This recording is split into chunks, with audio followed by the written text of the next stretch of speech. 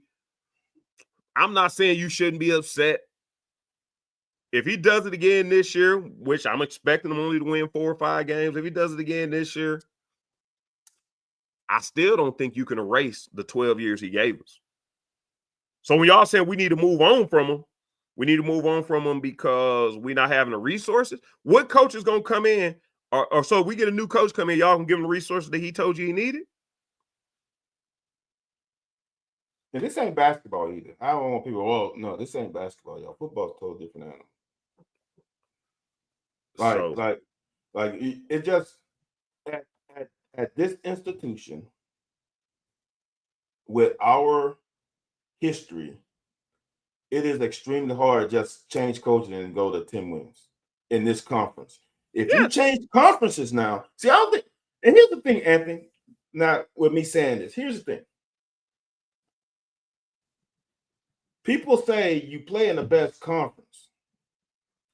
And some people understand that we don't have the resources. But then they say, well, we should be in the playoffs. We in this conference, dude, where we got to have our best season ever to be in the conversation for the playoffs.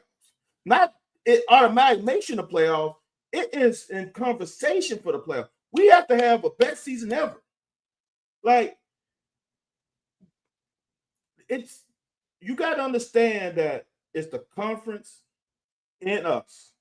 If we was in the ACC, even the Big 12, we would have a better chance of keeping, in my opinion, a more steady progression. If we was in the Big 12, Big 10 with that sorry ass on west side of the conference, you create the momentum and you keep the momentum, and that's how you sustain a program. We ain't there, y'all. You can count right now, no matter what year we play, Anthony, at SEC. You can ask any expert on SEC football that for Kentucky, we can almost count 3 losses. Off top. But every team, there's only going to be 1 or 2 teams. One team could have 0. There's going to be 1 or 2 teams. Maybe one team that can have 1. Then after that you're down to 2 losses automatically. That was us last year.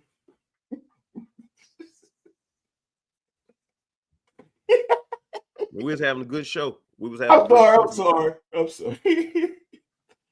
Yeah,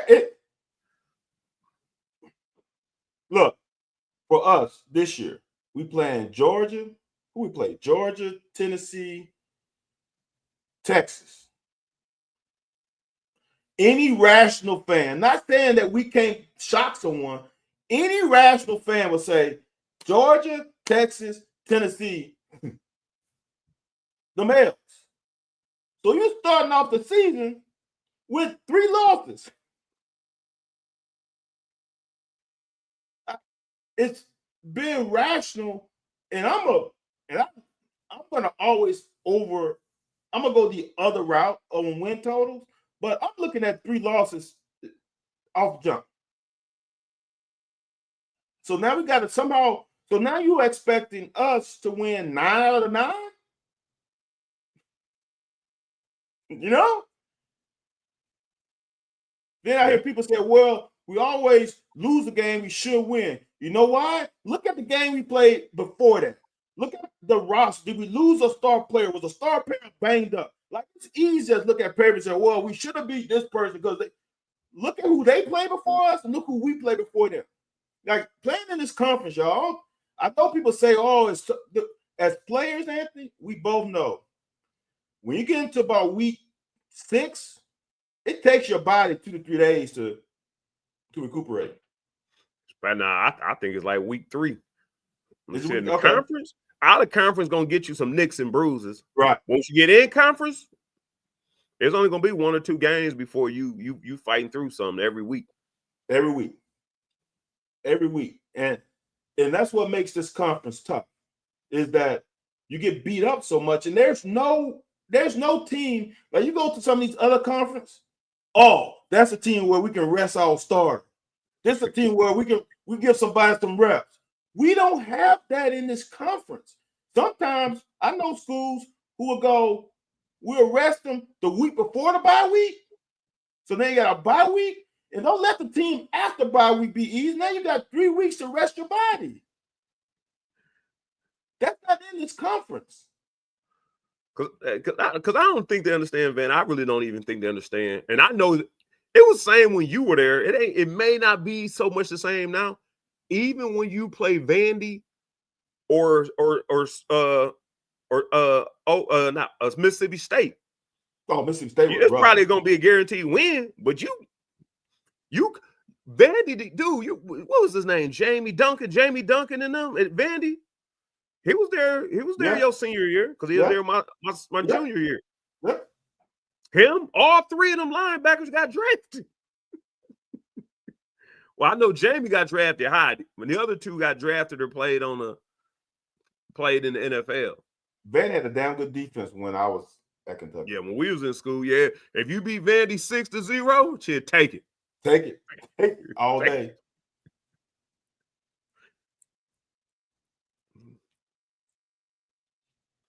If Stoops doesn't get the job done, it's time for a new voice. I hate losing, and I love winning. People pony up. You got to win. You got to get together. Here's what I want to say, and this is, and I'm in a football area. When I was in high school, they had Curly Holman as the head coach. Not a good head coach. They were losing games. Fans were still coming again because fans understand that if we're going to get out of this, we need to contribute. It's simple as that. You don't get out of it by bankrupting your program. You get out of it by elevating it. Now, here's the thing. Once you elevate it and things to that, now the boards got to say, we got to get his ass out because we got the resources. We are getting what we need to get on a great level in this conference. Now, dude, get your ass out of there. When your resources are still in the bottom third of the conference, I'm just saying. Let me go back to relationships. I like relating to relationships. Tell me, because we have a lot of female viewers too, and I don't want to offend nobody. Tell me this. Say you start dating this chick in college. Like I said, you are a college athlete, you're a walk-on or whatever. Okay. Your name is James Whalen. You work your way into, because it's going to make sense. It ain't going to make him look bad in the picture. Who's somebody who walked on and flourished. Okay. So 2 years later, you're a starter, you're All-American, you're getting drafted, and now you with this woman. You go to the Dallas Cowboys, y'all get married, and you buy her a $25,000 ring because you appreciate her standing by your side even when you was that youngster. And she brought you through. The night you cried, the night she put ice on you, she gave you stem, all that. So, okay, you bought a $25,000 ring. She's happy with you. You were happy. You were $25,000 worth of ring happy with her when y'all got married. Okay. She starts to pick up a little weight. Or you start to pick up a little weight. Whatever, just age does that to you. Yeah. You get a little accustomed to eating the steaks that the Dallas Cowboys have provided for you all. Yeah. She wasn't by your side in the beginning when all this went down, right? So, it's time for me to move on. And it happens all the time. I'm not saying it's not a mindset that don't happen. It happens all of the time. All I'm telling people is this is all I'm saying, because it sounds like for the past couple of weeks, I've been trying to support Stoops. The program does nothing for me. Like, if I say something bad about the program, I'm going to get a text message. I'm going to get a call. Like, if I say something bad, I'm going to get a call. I don't care. I do think we need to respect what he's done. All I'm saying is all this negativity, if y'all don't want to buy tickets, I can't tell y'all what to do with y'all money. Y'all not ponying up, so y'all got plenty of money. That being that, I'm not asking you to pony up if you don't believe in them. But I don't know who else you're going to believe in when a person's the one who changed your belief system. So my whole point is, we got to stop bashing the program. We got to stop bashing him. Do I think we're gonna win 5 games? I would be surprised.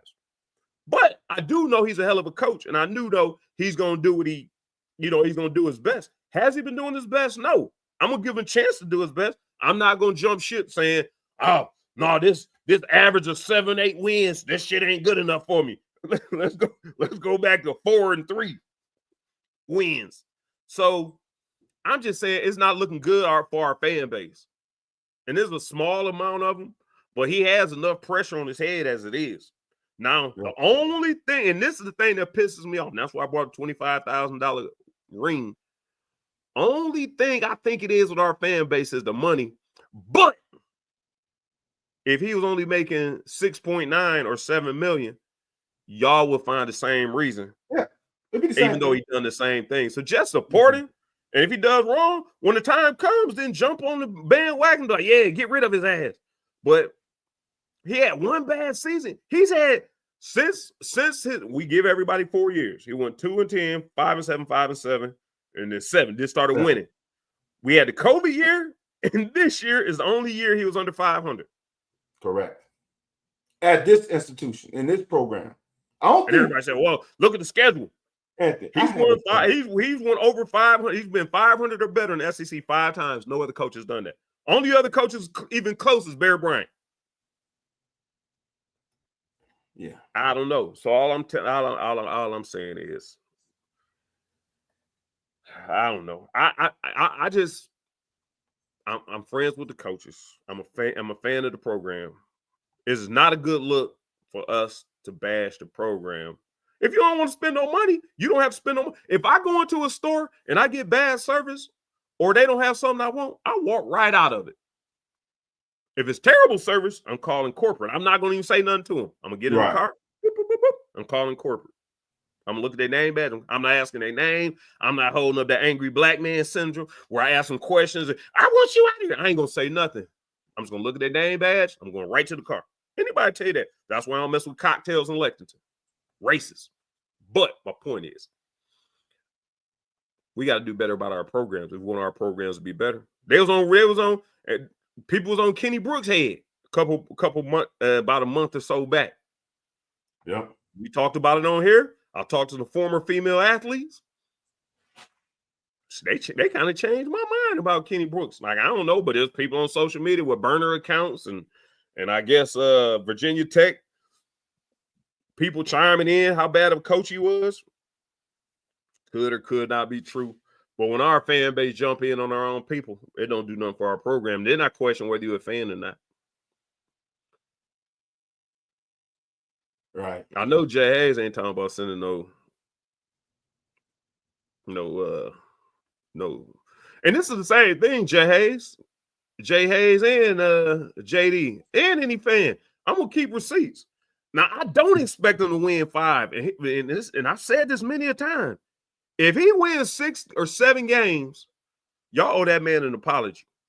Y'all owe that man an apology. And I'm not saying that's where we at, but we don't typically win 7 games. 6 games is all y'all ever asked them to do. Van House, look at this screen next to you. Yep. How many people in our conference, not just our opponents, like if we wanted to make it to the playoffs, how many people are they expected to be in the top 25? Well, shit. How many in the playoff area?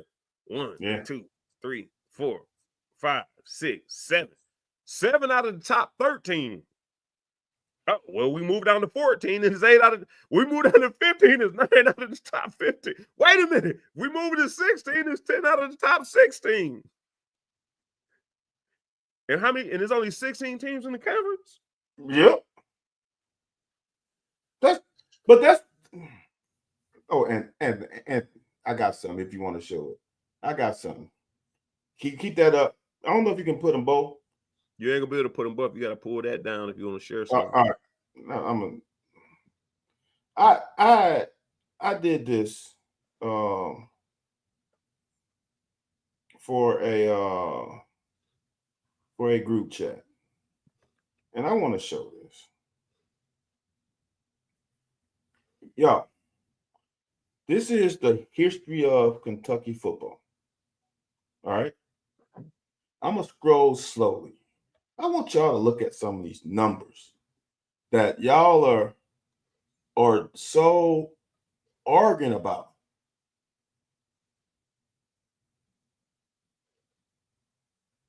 Rich Brooks had some years, but look at that. 2, 4. Let me go back. 2, 4, 7, 2, 2, 6, 7, 5. Oh, no, skip the 1. Skip the 1. Skip the 1. Look at these records, y'all. Now, here's the deal. That has nothing to do with us now, but for people who bet, what do you bet on? The likelihood of things that happened in the past dictates who you bet on. Is that not correct? So for y'all to just blankly think that when we won 10 games that we should stay at 10, we should just stay at 10. Because other teams, when they get to that, in this conference, it is extremely difficult. And like a lot of people said, I'm going to still say this, and I'm going to stop sharing. I'm going to still say this, Anthony, until I'm blue in the face. The 2022 season,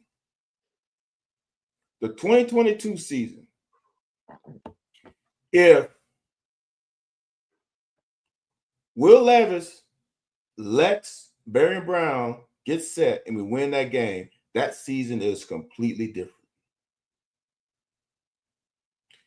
I'm going to say this. I don't know if Anthony showed it. Jay Hayes says the best roster. That was not the best roster.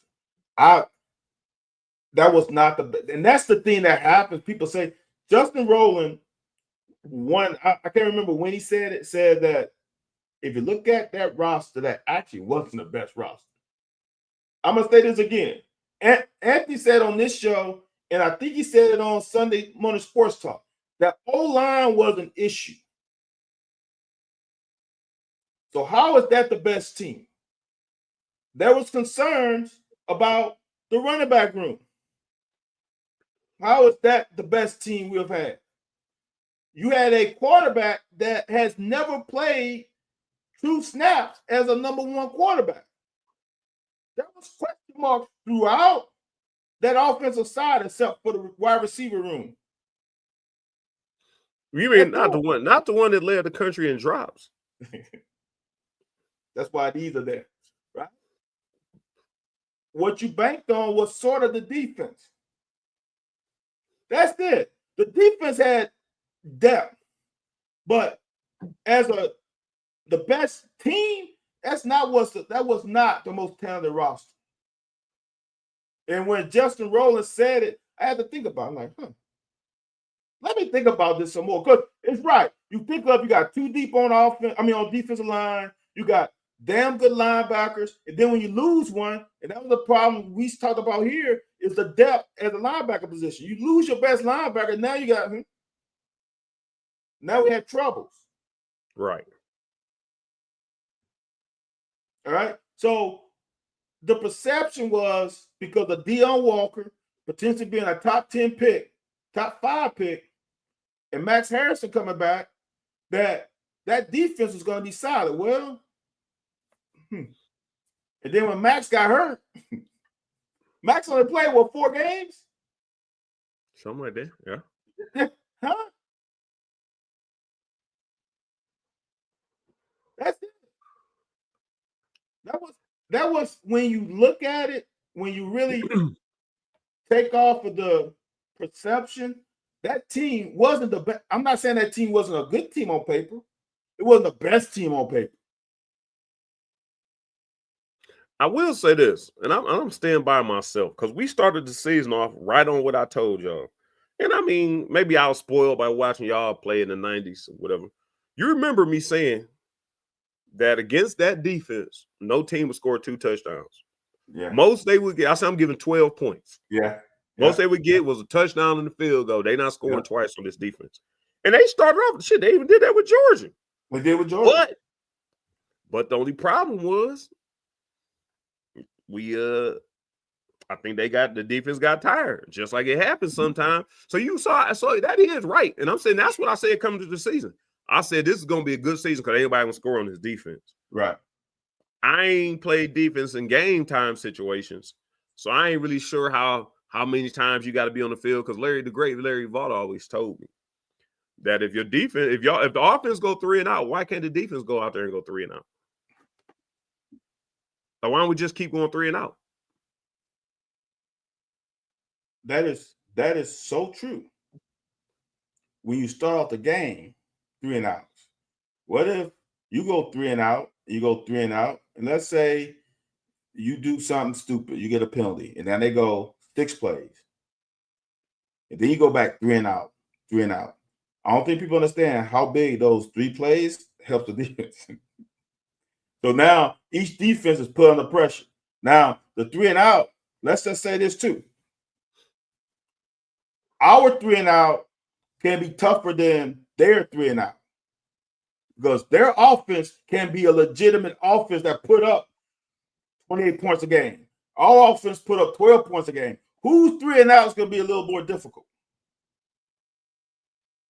We got to be on our. We got to be perfect to put them in 3 and out multiple times. But the other defense ain't got to be perfect. So not all 3 and outs are made the same. I've been in this. Y'all go back and look at that 1996 us against Louisville game and look at the halftime stats. It will drive. It will. You'll be like, were they really playing offense or were they just? What was going on with them? Dude, I think there was like 1 or 2 first downs for both teams combined. Right. So it's not there are layers to the 3 and outs. I just want to say. And I'd have been on both sides. Like I said, I'd have been in 96 on that 96 team. Man, we just got to keep the chain moving, pick up some first downs. I said Jacquez back to back. I mean, just it was just a lot of different things that happened. But then, like you said, then I also been on the late 90s teams where we got to score. We got to score 48. Like we going at least we got to score every possession. We down by 12. Instead of expecting them to get a stop, man, we got to score right now. Maybe get onside kick. So it was like you said, it's like even the offense, it's both on both sides. Yeah. Like offense, our 3rd and 7 is different than, like you said, a defense with a terrible offense. Their 3rd and 3 or 3rd and 2 is different. Yes. And that's like I said, our 3rd and 7 ain't most people 3rd and 7. Man, let's just run something safe.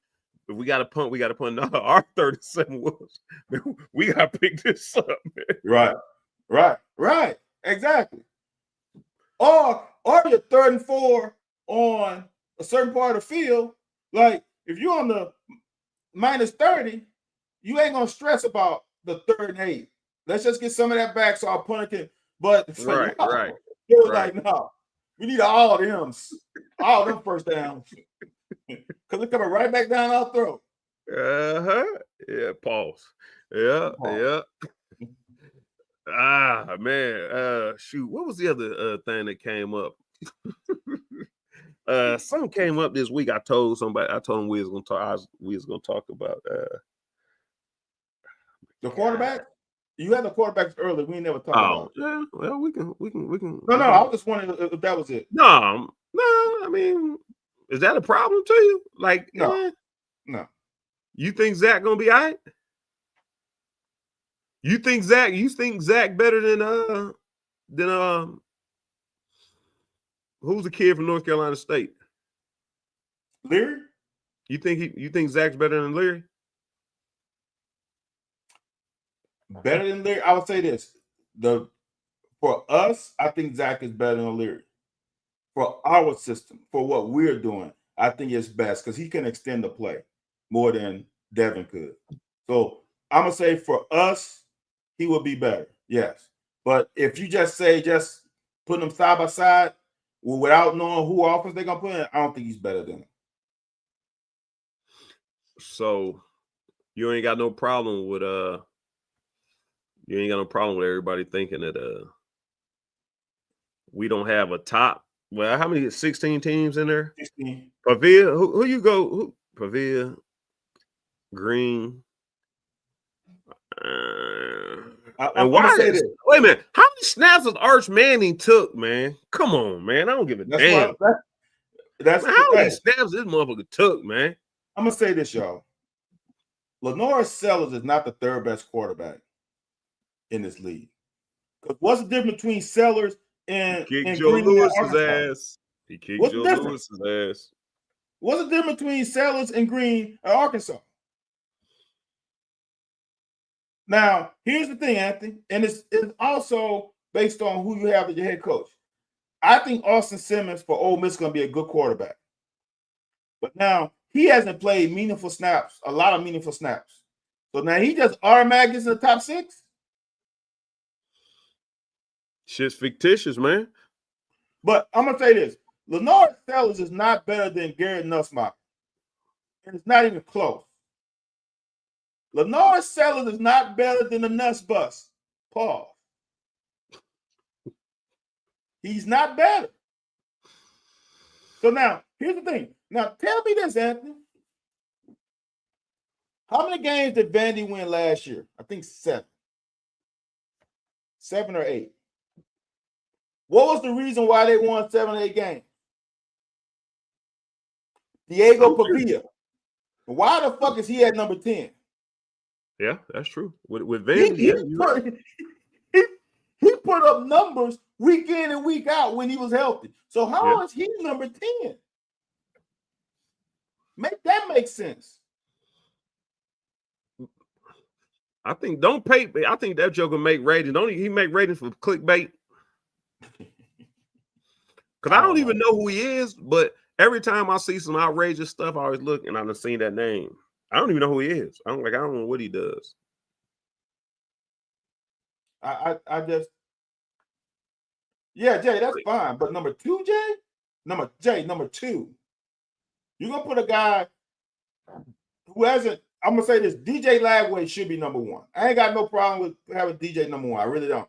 I got an argument for Nussmeier being number 1, but I ain't got no problem with DJ being number 1. I would have Nuss number 2, and I might have Diego number 3.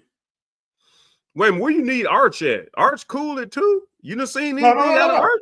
No, Arch is not. I'm saying DJ Lagway 1, Nussmeier 2. I'm asking where we need Arch at. Top 5? He would probably be,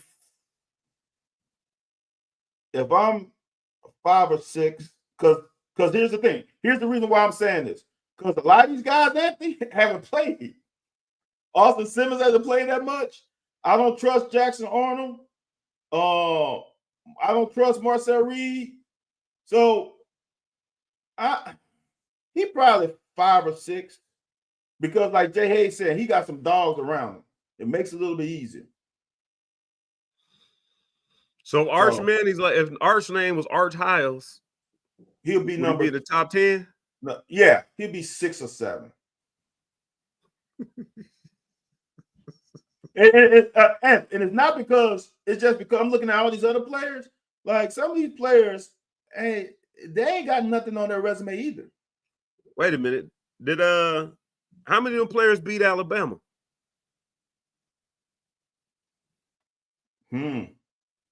Wow. Did the LSU beat Alabama? We won with Nussmeier, wasn't it? It wasn't no damn Nussmeier. Yeah, Nussmeier was the starter, dude, the whole year. How many games did Alabama lose? 2 last year? Huh? How many games did Alabama lose? 2 last year? Hold on, dude. Now you got me in the thing where I don't like the. Now Nussmeier beat Alabama, which wasn't a regular Alabama. Oh. He said it was the regular. That's hilarious. Because I know a quarterback on one of these rosters that did beat Alabama. Diego Papilla? Oh yeah, Vandy did beat Alley. Okay. Yeah. See, so did Calzada. Jay, you're right. Jay, I don't have a problem with Nuss at number 1. I really don't. But I can see why DJ Lagway is number 1 because of the dynamic nature, and he can actually be a threat in the throwing game. No, LSU did not beat Alabama.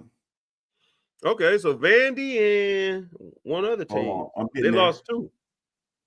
I'm getting there. Give me a sec. Vandy, Ole Miss, maybe something like that. Like South Carolina. I don't think South Carolina. They lost to Vandy, Tennessee, and Oklahoma. Vandy, Tennessee. Oh, lost Oklahoma. 3. Yeah, they lost 3. And Anthony, they lost to Vanderbilt by 5, Tennessee by 7, and they get drugged by Oklahoma. I don't know what happened at Oklahoma game. Oh, I do remember that game now. Yeah.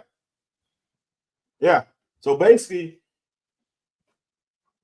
Diego, the other team quarterback ain't even on. Well, Oklahoma, Taylor Green is on here.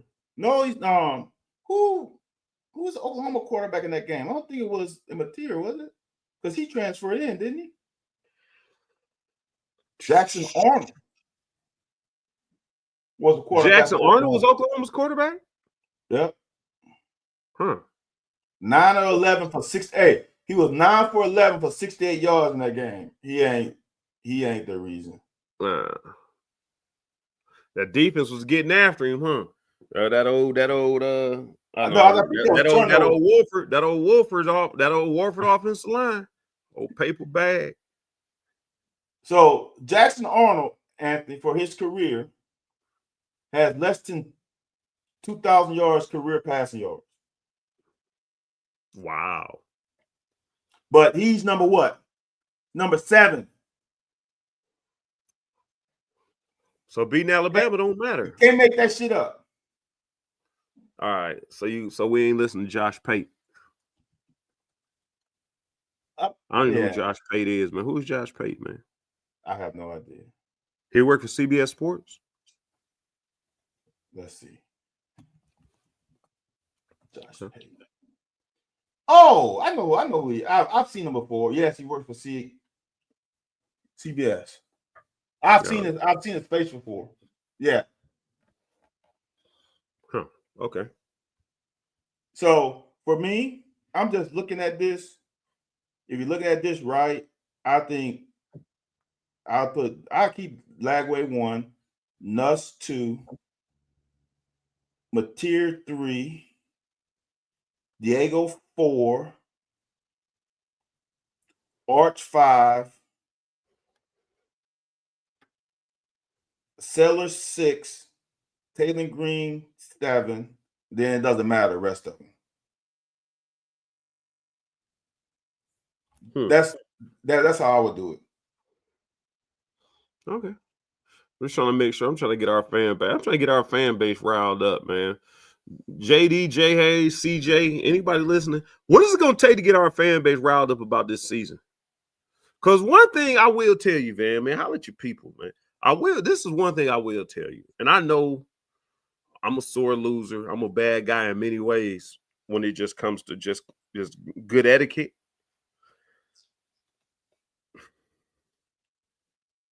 If I got to hear all this crap that Mark Stoops is hearing, and I'm telling you, it's well deserved, I'm just asking our fan base to pipe down, be quiet a little bit. Unless you're going to pony up. If you ponied up, man, I put them, like you watch people in Miami and Florida when they do little league football games and the dope dealers be betting on the games and they be over there loud. You be like, man, they only 6 or 7 years old. Let them play. No, they got money on the games because that's what they do. Because football is serious down there, and that's how it goes. They got money on it. But if y'all not putting no money in, I'm not asking y'all to put no money in but I think Stoops feels like he's not getting the quality of the player he needs in. And we kept Deion Walker because Deion Walker was paid. Did Deion Walker produce like he should have? Now, if we'd had 2 Deion Walkers, we could have benched the Deion Walker. We couldn't afford it. So I think that's what y'all are missing. These guys that we have, if we got the money we got, we are paying the guys where we are. It's getting to the point now where for us to have a roster full of Georgias, Alabamas, Ohio States, we have to be able to pay guys that's giving him a breather. Make sure he can. Otherwise, I mean, I understand, man, but the program is an uncharted territory. We ain't never been here, but this whole idea that fire Stoops, he ain't the guy. I can see where you stand on face value, but as a fan, that ain't cool. And all I'm concerned about is if he F around and win 6 games, I think everybody need to shut the hell up. He win anything more than 6. All right. I'm writing names down. I'm going back and watching this. I'm writing names down. Right. Going back on Sunday morning, I'm writing names down. And what did people say before the season?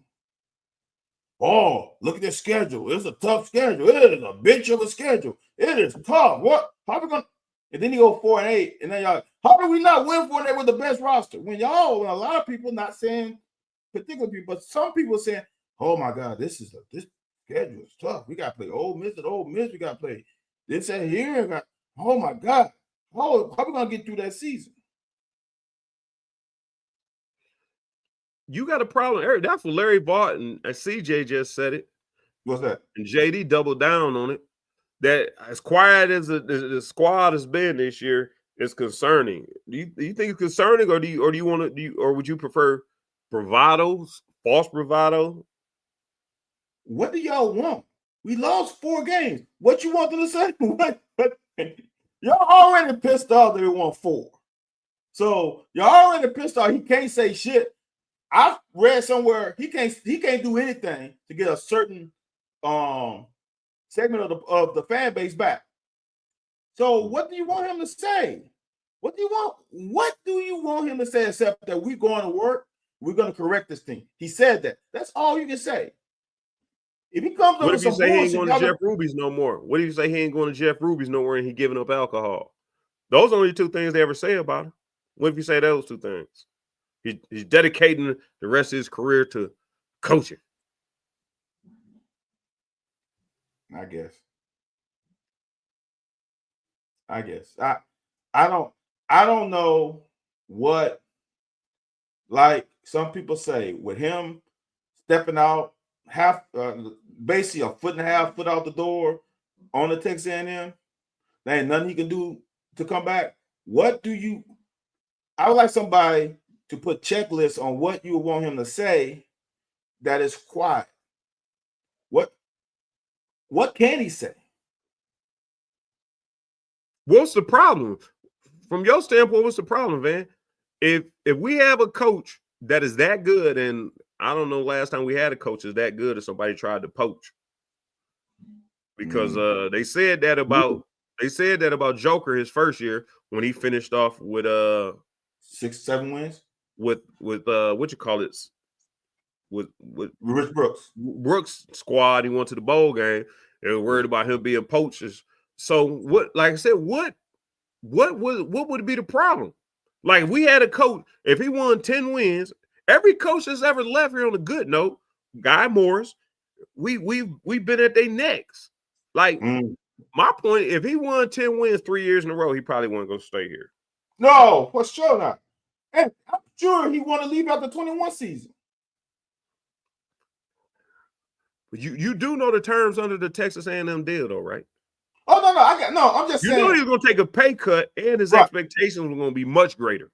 No, I get it. All I'm saying is, I mean, let's be honest with ourselves, because there's some realistic honesty with this. What does Kentucky have going for them as a football program? They play in the SEC. If you take the SEC off of our helmet, we are not an enticing program. I'm gonna be honestly, we are kind of. I would like for us to be a stepping stone coaching program. So what that means, you are winning 8, 9, 10 games consistently, and dudes like, I'm out going somewhere better, but then you bring another young guy, he continue 8, 9, 10, then he gone. I would like that, but I want people to understand this. We have nothing going for us as a program except we're in the SEC. So now, therefore, as a coach, why would I, if I'm a young offensive coordinator, defensive coordinator, whatever, a young, hot, trending coach. Why would I come to Kentucky when I can wait and get somewhere else? That's what I want people to understand, is that a lot of people want to compare us to other programs. I want y'all to understand, in the state of Louisiana, and I used to travel to the state of California a lot, people don't give a fuck about Kentucky. Like, no one, we are not that brand. So I'm not saying that you just sit by and say, oh, throw your hands up and all we can do is get Stoops. No, but I want you to understand that y'all not going to get exactly who y'all want when things happen and people leave. I will say this. I'm gonna see what you think about JD. Then we're gonna get up out of here, man. I do kind of concern, or I'm interested in what you think about JD's question. I know he already came out and talked about fixing the culture, but what was the cultural issue? I think that's one thing that the fan base want to hear from him. Van House, you were part of the culture. You've seen the culture. There, so I don't know. Yeah, JD is a little bit younger than me. I think just a tad bit younger than me. If you don't think he's changed, or I don't know what fix the culture is, because the culture was never all that great. Like we've always had fair weather friends. That's how they got Joker Phillips out of here. If you didn't do what Jay wanted you to do, they wouldn't have it. The culture was, man, all we want to do is go to a bowl game every now. Let's just play some extra games. That was the culture. The culture was not, let's win 10 games. So when you ask, how did he fix the culture? I'm 48, JD. So yeah, you a couple years after I thought. Yeah, I thought you was like 1 or 2 years. So my point is, I don't know. And JD is a pretty knowledgeable guy, and he hangs around. I just don't know where you've heard that from. If no wonder why we are where we are. If somebody is saying, what was the culture like before him?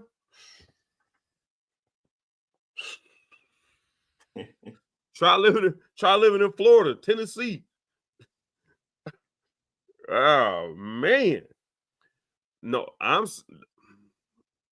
the culture on the team last year. Yeah, the culture came from NIL, transfer portal. Yep. That had nothing to do with the culture of the fan base, and the fan base ain't got nothing to do with that. And if they want to have something to do with that, he asked you to pony up. That all just explained itself right there. If you talking about the thing on the field, he addressed that. He made this program relevant in a sense, like Northwestern was in the late 90s, early 2000s. Yeah. Indiana last year was shit. When the next time Indiana gonna do something? They may do it again. I don't know, but it's easy to do that when the only teams you competing with in the Big Ten is Ohio State and Michigan. The culture of the program is that every game we go into, we got a chance to win it. And I'm gonna say this before we get out of here. I'm gonna let these last little comments come in. I'm gonna say this before we get out of here. In the first 4 games, man, how many chances do we have of winning? Now, mind you, I might be off by one. I ain't looking at the schedule. 2 of those teams were South Carolina. Were Georgia and Ole Miss. So the same team y'all talking about was terrible. And we, in the first 4, I don't know what happened at that point. So you mean to tell me in game 4 or 5, y'all was like, oh, this team's terrible. I'm done with Coach Stoops. Now, maybe he checked out midway through the season. Maybe something happened in the locker room. And that maybe we're talking about the culture, JD. But I'm saying the way we started this season off, the only way y'all could have felt like this season was a failure if you didn't start watching till week 5 or 6. Week 6. I'm going to tell you this. There's 2. Anthony, I got you. Okay. CJ, you can hit me at drivingwithstyles@gmail.com. All spelled just like it sounds. Driving with Styles. Here's the thing. JD, last season is a season, and I'm not gonna put it all on him, but last season was broke down because our quarterback didn't deliver what we expected him to deliver. And I know people talk about the O-line. I wholeheartedly get the O-line. But for a guy who watched a lot of football, and I particularly watched Cam Ward and Shedeur Sanders, their O-line sucked. Shadur Sanders had no run game, and Cam Ward O-line was just as bad as ours. Quarterbacks can make up for the issues that the O-line can have. I can show you plays where it's like, dude, just get the ball out your hand. Dude, look, this guy open right here. Just get the ball to right there. It's not to say that the O-line is not a culprit, but a quarterback can make a difference. And he, after that Southern Miss game, and he got in that South Carolina game, he was shell-shocked. And I'm gonna tell you, I'll be honest with y'all. I only wanted to play offense in college. I really do. I almost came. I had a chance to go to Valpo to be quarterback. I almost went there because I wanted to play quarterback. My freshman year, when I saw how Howard Carter, Zane Bean, Martin Moore, them taking the quarterback, they asked me. It was rumors that we're gonna get a guy from defense to play quarterback. I was like, Coach Smith already said it's a no, but I'm like, I don't want that smoke either. It's a different game. And when Brock got hammered by that defensive line from South Carolina, timeout. No mas. No mas. That's the difference. We didn't have that quarterback last year that can compensate for the problems that we had on offense. Will Levis compensated, because I want you to understand Will Levis didn't play with great O-lines his whole career either, but he was able to compensate because we had a running back and he could move. Now that I think this year the product on the field on offense is going to be better. Now don't expect crazy numbers, lighting up the scoreboard like they did in the air raid, but I think the offense will be better than it was last year, because last year that offense was horrible. Last question. We're gonna get out of here. Fix. You could. You friends with Jay Hayes? Yeah. I'm a friend with Jay Hayes. What? Spit it out. Spit it out. I ain't got no kids. Greg Yeast kids is in the NFL. So how you upgrade the wide receiver room?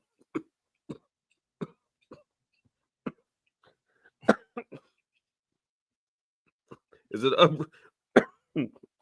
with something stinking? Did the wide receiver room upgrade, man? If so, why we still getting our wide receivers out of the portal? The wide receivers upgraded. I'm gonna say this. I'm gonna say the wide receiver is a room that I know that I believe on Saturdays are going to perform better than the ones that we had. It wasn't Dane Key problem. It was the other guy that for me was the problem. That I'm just leave it at that. All right. Hey man. Now he's LSU problem now. Hey man, you point the finger, man. There you go, point the finger. You must be an LSU fan. You make a lot of LSU comments. No, I'm not. You already know about that. Like, subscribe, share, follow, man. We appreciate y'all, man. Support our program, man. I'm telling you, I didn't experience some success. I played 1 year with Van. I played a half a year with Van. And I'm saying times was tough back then. Trying to win football games was tough. Was everybody pulling the same rope? Did everybody really want to win? At times it was a question. Sometimes it was, did people want to play or did they want to win? Like, hey, coach, I want to play. Like, I want my mama to see me on TV. No, at the end of the day, I want to win. Because if you can't block for me, now mind you, I wasn't always perfect. But I knew that my skill sets were pretty damn good. And you got to wait in line sometimes. Sometimes you got to wait in line. Nah, man, I wasn't going to play in front of Mo. I mean, shit. But my years there, it started to come to the fruition that, hey man, But maybe this guy should play at this level. But there were a lot of people before we got to that point that were just playing. But I do know the fans wouldn't come out. There was a lot of fans that did support us locally and do, but that wasn't NIL and all this other stuff. But I'm saying we done come a long way from when Van and I played. I'm talking about even when you talk about the 1994 season, as opposed to all the Mummy season and the late 90s, we have come a long way from that. We have come a long way from the Brooks seasons. Like, I don't know what we outpassed the Bear Bryant seasons. I don't know what seasons y'all expecting to have. Like, I don't know which, man, just support the program. Support the program. And here's the thing, because whatever the Calipari thing was, I ain't really a huge Calipari fan just because I've never really been, but I've been a huge. So my whole point is this: what does it hurt to support Stoops in the program? And if it goes bad, just bid him a farewell. Hey, job well done. See, he's not leaving early. They're not paying him out. So, man, just support the program and let's stop all the negative narrative. I will say this, Van. One thing people don't know, and this is one thing I do know. I was invited to an event as a UK celebrity, which I said I'm not a UK celebrity because Mark Stoops couldn't attend. I said, why can't Mark Stoops couldn't attend? It's like reasons unknown. I know why. And that's a damn shame. Like, that's a damn shame that he can't even show his face in public. So I ain't going in this. I'm not going in his position. But I'm just saying, when it came up and I was like, because I could invite Stu, and I was like, I invite Stu or Big Dog. Like, why, if Mark Stoops can't come? Right. I'm like, damn, that's messed up, man. I remember when Bill Curry went through that, but Bill Curry went through some bad years too before it got to the U-Hauls and all that, the for sale signs and stuff. Yeah. And apparently the for sale signs were J.D. Hall, because I'm not J.D. Hall, Jay Hayes, because he brought it up earlier. You got it, Van? I thought every fan couldn't wait to their season reset and everybody was 0-0. I've always heard that. Ready part of the season is when everybody's 0-0. The temperature of the fan base is high because everybody's 0-0. Well, maybe whoever said that was wrong. No, because if you ain't gonna win, if you're not gonna win me 8 or 9 games, shit, don't even suit up for me. That's where our fan base is at now. Like, take my jersey off, son. Yeah. If you ain't expecting to win 8 or 9 games, hey, you can't suit up for me. But man, it's been a good show, man. It's been a good show. Come back next week. My mom gonna be in town, so I'm gonna have to be a little bit quieter. I got a text message during the show. That's why I was looking down. My sister's going to check on her, so hopefully ain't nothing good there. But say a little prayer for my mama. So when I get the phone, I'm gonna find out what's going on. But she'll be in town next week, so it's gonna be a little bit more PG-13. But we'll talk about the same old stuff, man. Maybe NBA playoffs. I meant to ask Van about Thibodeau being fired after, I don't know, man. We'll save it for next week, man. But it will. Thibodeau, man. How you man, ain't no loyalty in the program. But there's loyalty on this show. So like, subscribe, share, follow, hit the like button, comment, and everything else. We'll be back next week.